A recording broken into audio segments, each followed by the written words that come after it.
Isinulong sa ika-41st regular session ng Sangguniang Panlalawigan ng Nueva Ecija ang isang panukalang resolusyon na naghihikayat sa lahat ng local government units sa lalawigan na magtalaga ng mga barangay tanod at peace officers sa paligid ng mga pampubliko at pribadong paaralan tuwing may pasok bilang bahagi ng pagpapalakas ng seguridad ng mga mag-aaral. Yun nga po, aware tayo sa nangyari accident ngayon, crime sa ating mga schools. Ngayon, hindi lahat ng schools can afford to hire blue card na magbantay sa kanilang mga school gates. Ayon kay Board Member Belinda E. Parillo, layunin ng panukala na mapalakas ang seguridad sa mga paaralan kasunod ng mga insidente ng aksidente at karahasan sa ilang bahagi ng bansa.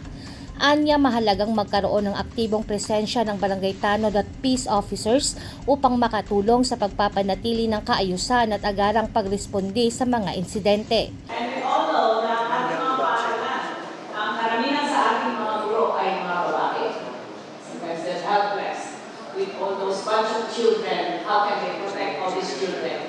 Kaya kung meron pong nakabantay, katanod sa kanilang mga gates, mahihingan nila ng tulong ito so that the tanod can ask for another help from other mga samahan o sa mga pulisya.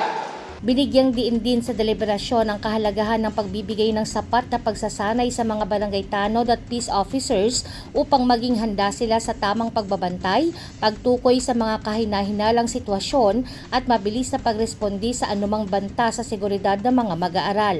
Schools, I think, especially private school in Manila, like the city, ginagawa ito na in-inspect ang bag ng mga bata, especially I think on the high school levels. At even on elementary levels, dapat po siguro, higpitan din natin na gano'n.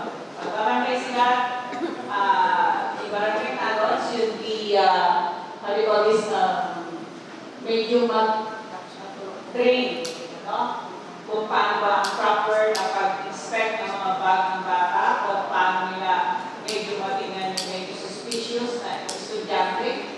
And or so, baka hindi naman estudyante mapasok yung school.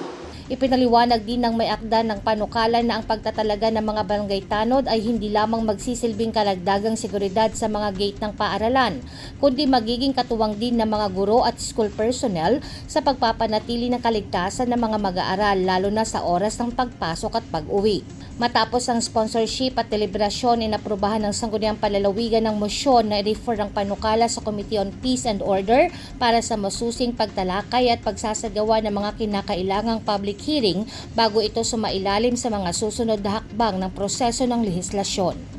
Jovelyn Astrero para sa Balitang Unang Sigaw.